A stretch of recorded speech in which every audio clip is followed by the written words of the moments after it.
everybody. The Wichita City Council recently formed an entertainment district in Old Town. We have Chief Deputy City Attorney Sharon Dittgraff here with us today to tell us more about it. Sharon, thanks for being here. Hi. Well, first, why don't you just start off by explaining what is an entertainment district? The entertainment district is the first entertainment district in Wichita, and it is focused on the Old Town area. The purpose of the entertainment district is to provide additional criminal violations and criminal sanctions for offenses that occur within that area. And so why was it important to put this in place? The purpose of it was to help the police department have additional tools to assist them with problems that had developed, especially at closing time, for certain offenses within this confined area. And will you tell us exactly what the boundaries are of the entertainment district? Sure. The boundaries are an area from Central on the north, Douglas on the south, Wabash on the east, and St. Francis on the west. Okay, so if somebody is in the entertainment district, what does that mean that they should or shouldn't do? Essentially, the entertainment district designation carries with it a mandatory fine of $500 for certain types of offenses. Those offenses include property damage, criminal damage to property, larceny, person-related crimes such as battery and assault. If they're convicted of that charge, then the court must assess a $500 fine unless they're indigent, and can, as a condition of probation, map them out of the area. And what does that mean, to be mapped out of the area? What mapped out means is that the court, as a condition of probation, can preclude the person from entering into the area.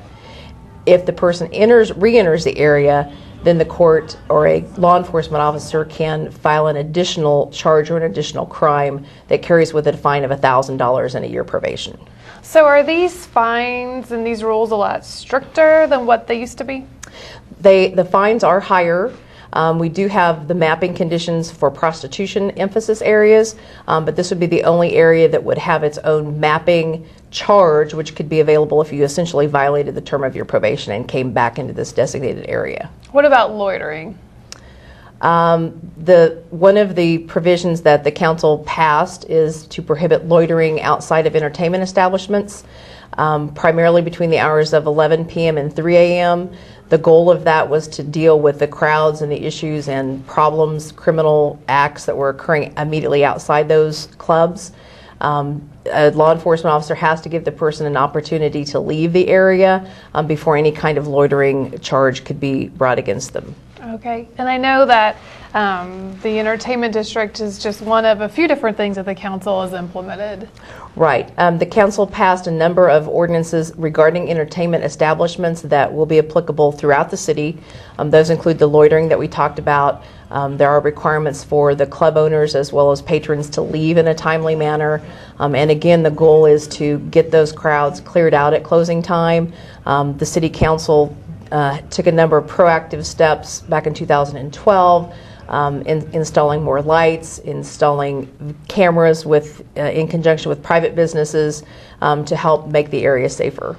Is it really to make it more family friendly too? Yes. It's to provide a safe environment for families, for community events, for the people that live in the area, and just to make it a great place to come. And so if somebody's watching this thinking, hey, I go to Old Town a lot, I don't want to get in trouble, where can I go to read more about all the rules?